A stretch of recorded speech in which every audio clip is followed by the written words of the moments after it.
जय श्री कृष्ण। नमस्कार दोस्तों, स्वागत है आप सभी का हमारे चैनल भक्ति ज्ञान में।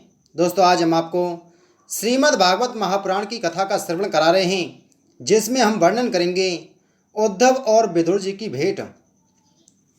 श्री सुखदेव जी ने कहा, परीक्षित, जो बात तुमने पूछी है वही पूर्व काल में अपने सुख समृद्धि से पूर्ण घर को छोड़कर वन में गए हुए विदुर जी ने भगवान मैत्रेय जी से पूछी थी। जब सर्वेश्वर भगवान श्री कृष्ण पांडवों के दूत बनकर गए थे, तब वे दुर्योधन के महलों को छोड़कर उसी विदुर जी के घर में उसे अपना ही समझकर बिना बुलाए चले गए थे। राजा परीक्षित ने पूछा, प्रभु, यह तो बतलाइए कि भगवान मैत्रेय के साथ विदुर जी का समागम कहाँ और किस समय हुआ था। पवित्रात्मा विदुर ने महात्मा मैत्रेय जी से कोई साधारण प्रश्न नहीं किया होगा, क्योंकि उसे तो मैत्रेय जी जैसे साधु शिरोमणि आनंद पूर्वक उत्तर देकर महिमान्वित किया था। श्री सूत जी कहते हैं, सर्वज्ञ सुखदेव जी ने राजा परीक्षित के इस प्रकार पूछने पर अति प्रसन्न होकर कहा, सुनो। श्री सुखदेव जी कहने लगे, परीक्षित, यह उन दिनों की बात है जब अंधे राजा धृतराष्ट्र ने अन्यायपूर्वक अपने दुष्ट पुत्रों का पालन पोषण करते हुए अपने छोटे भाई पांडु के अनाथ बालकों को लाक्षा भवन में भेजकर आग लगवा दी। जब उनकी पुत्र वधु और महाराज युधिष्ठिर की पटरानी द्रौपदी के केस दुशासन ने भरी सभा में खींचे, उस समय द्रौपदी की आंखों से आंसुओं की धारा बह चली और उस प्रवाह से उसके वृक्क स्थल पर लगा हुआ केसर भी बह चला, किंतु धृतराष्ट्र ने अपने पुत्र को उस कुकर्म से नहीं रोका। दुर्योधन ने सत्यपरायण और भोले भाले युधिष्ठिर का राज जुए में अन्याय से जीत लिया और उन्हें वन में निकाल दिया, किंतु वन से लौटने पर प्रतिज्ञा अनुसार जब उन्होंने अपना न्यायोचित पैतृक भाग मांगा, तब भी मोहवश उन्होंने उन अज्ञात शत्रु युधिष्ठिर को उनका हिस्सा नहीं दिया।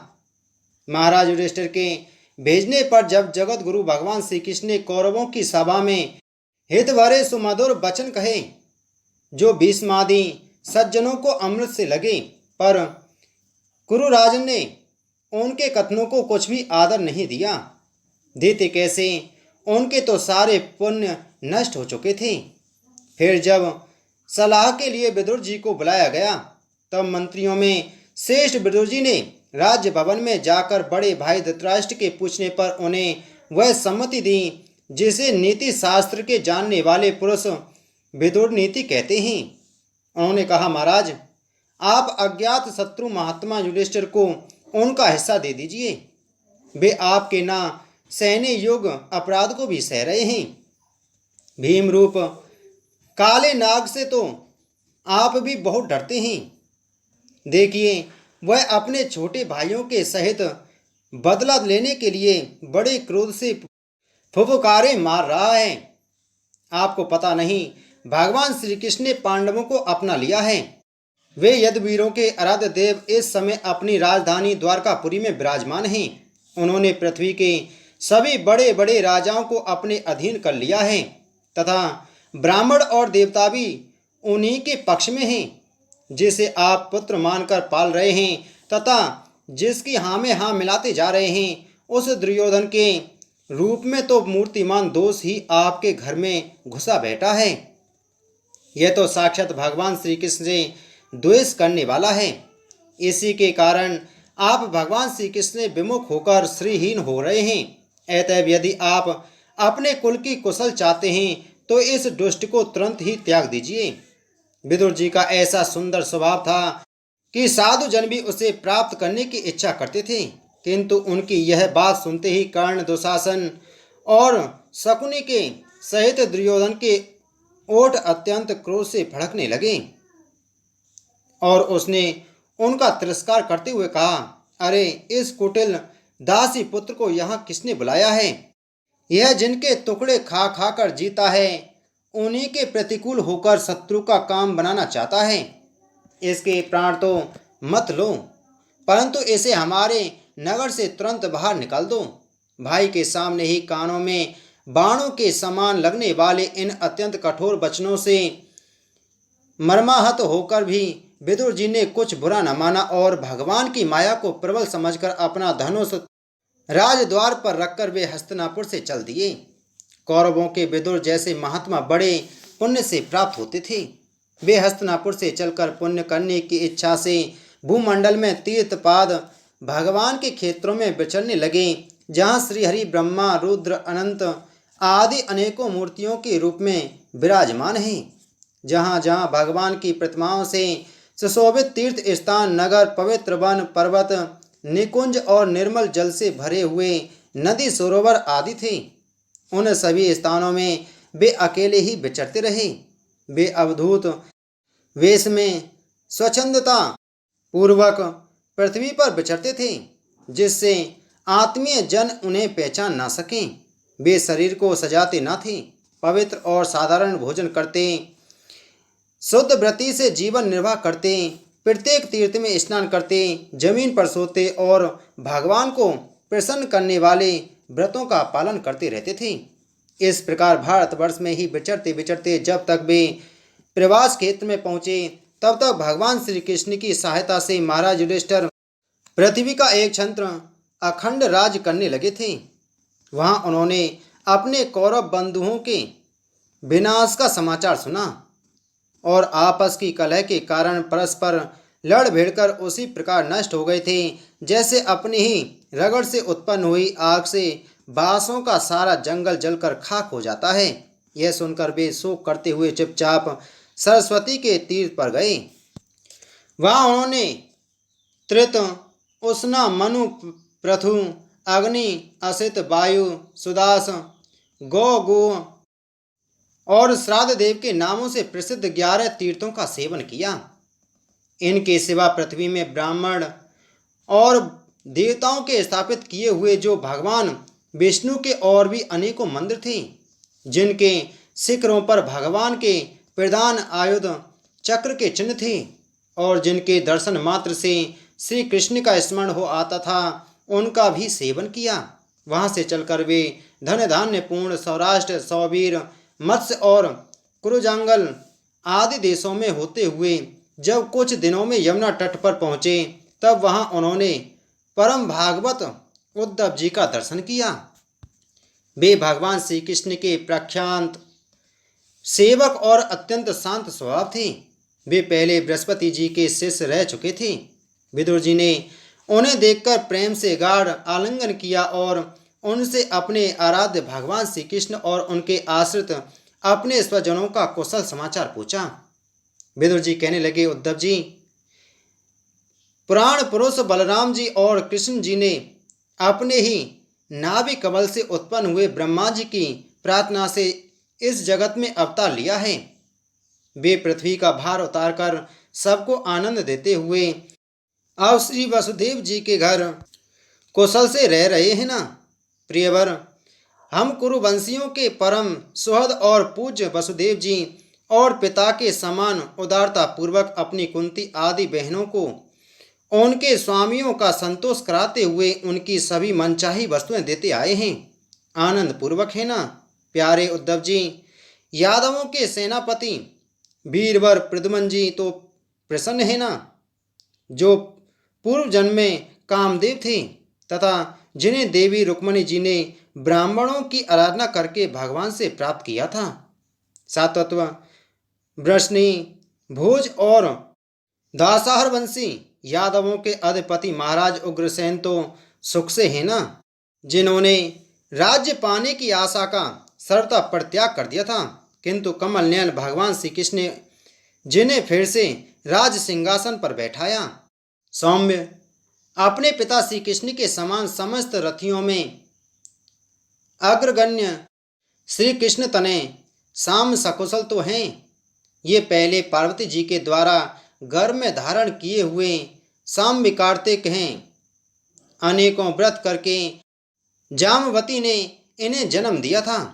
उन्होंने अर्जुन से रहस्य युक्त धनुर्विद्या की शिक्षा पाई है। वे सात्विकी तो कुशल पूर्वक हैं। वे भगवान श्री कृष्ण की सेवा से अनायास ही भगवत जनों की उस महान स्थिति पर पहुंच गए हैं, जो बड़े बड़े योगियों को भी दुर्लभ है।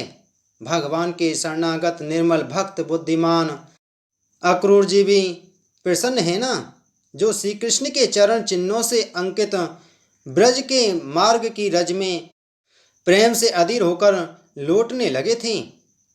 भोजवंशी देवक की पुत्री देवकी जी अच्छी तरह से है ना, जो देव माता अदिति के समान ही साक्षात विष्णु भगवान की माता हैं। जैसे देवत्रिय यज्ञ विस्तार रूप अर्थ को अपने मंत्रों में धारण किए रहती हैं, उसी प्रकार उन्होंने भगवान श्री कृष्ण को अपने गर्भ में धारण किया था। आप भक्तजनों की कामनाएं पूर्ण करने वाले भगवान अनिरुद्ध जी सुखपूर्वक है ना, जिन्हें शास्त्र वेदों के आदि कारण और अंतःकरण चतुष्ट के चौथे अंश मन के अधिष्ठाता बतलाते हैं।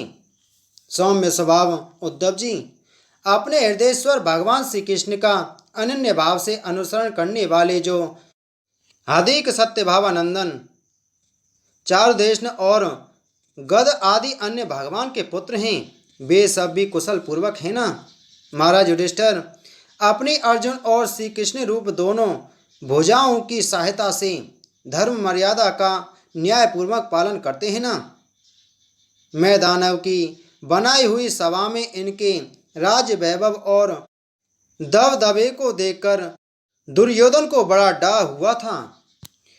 अपराधियों के प्रति अत्यंत असहिष्णु भीमसेन ने सर्प के समान दीर्घकालीन क्रोध को छोड़ दिया है क्या? जब वे गदा युद्ध में तरह तरह के पैरते बदलते हैं, तब उनके पैरों की धमक से धरती डोलने लगती थी। जिनके बाणों के जाल से छिपकर किरात वेशधारी अतएव किसी की पहचान में न आने वाले भगवान शंकर प्रसन्न हो गए थे। वे रथी और युद्धपतियों का सुयश बढ़ाने वाले गांडीवधारी अर्जुन तो प्रसन्न है ना। अब तो उनके सभी शत्रु शांत हो चुके होंगे। पलक जिस प्रकार नेत्रों की रक्षा करते हैं, उसी प्रकार कुंती के पुत्र युधिष्ठिर आदि जिनकी सर्वदा संभाल रखते हैं, और कुंती ने ही जिनका लालन पालन किया है, वे मांद्री के यमज पुत्र नकुल सहदेव कुशल से तो है ना। उन्होंने युद्ध में शत्रु से अपना राज उसी प्रकार छीन लिया, जैसे दो गरुड़ इंद्र के मुख से अमृत निकाल लाए। अहो बेचारी कुंती तो राजर्षि श्रेष्ठ पांडु के वियोग में मृतप्राय सी होकर भी इन बालकों के लिए ही प्राण धारण किए हुए हैं। रथियों में श्रेष्ठ महाराज पांडु ऐसे अनुपम वीर थे कि उन्होंने केवल एक धनुष लेकर ही अकेले चारों दिशाओं को जीत लिया था। सौम्य स्वभाव उद्धव जी, मुझे तो अधपतन की ओर जाने वाले उन धृतराष्ट्र के लिए बार बार शोक होता है, जिन्होंने पांडवों के रूप में अपने परलोकवासी भाई पांडु से ही द्रोह किया तथा अपने पुत्रों की हाँ में हाँ मिलाकर अपने हित चिंतन मुझको भी नगर से निकलवा दिया। किंतु भाई, मुझे इसका कुछ भी खेद अथवा आश्चर्य नहीं है। जगद्वेदाता भगवान श्री कृष्ण ही मनुष्यों की सी लीलाएं करके लोगों की मनोवृत्तियों को भ्रमित कर देते हैं। मैं तो उन्हीं की कृपा से उनकी महिमा को देखता हुआ दूसरों की दृष्टि से दूर रहकर सानंद विचर रहा हूँ। यद्यपि कौरवों ने उनके बहुत से अपराध किए, फिर भी भगवान ने उनकी इसलिए अपेक्षा कर दी थी कि वे उनके साथ उन दुष्ट राजाओं को भी मारकर अपने शरणागतों का दुख दूर करना चाहते थे, जो धन विद्या और जाति के मद से अंधे होकर कुमार्गगामी हो रहे थे और बार बार अपनी सेनाओं से पृथ्वी को कपा रहे थे। उद्धव जी, भगवान श्री कृष्ण जन्म और कर्म से रहित हैं, फिर भी दुष्टों का नाश करने के लिए और लोगों को अपनी ओर आकर्षित करने के लिए उनके दिव्य जन्म कर्म हुआ करते हैं।